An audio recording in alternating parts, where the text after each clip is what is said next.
қойшы.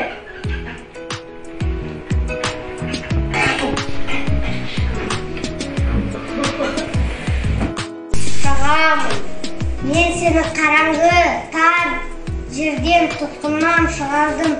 Жақсылыққа жамандық бар ма? Бар. Біреуге жүгінейікқа жамандық бар ма?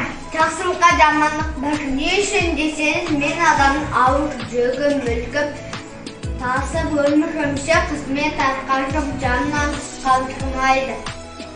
Мен жүре алмасам, адамдар мені ұрып соғып ренжітеді. Ашағат, жақсылыққа жамандық бар ма?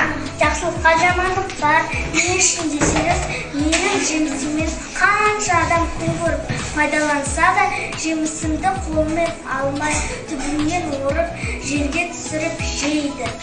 Итик, жақсылыққа жамандық бар ма? Жақсылыққа жамандық бар. Мен енеме күні ұйықтамай, мал-мүлкін бағып едім. Бір күні мен қартайып аурулы болдым. Мені ен таяқтап қуып шықты.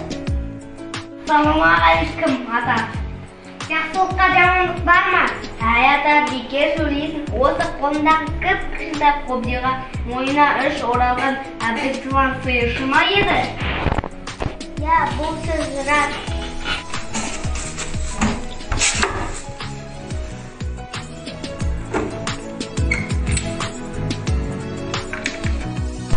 Енді осы сандықты апарып қойғаныңызға қойыңыз.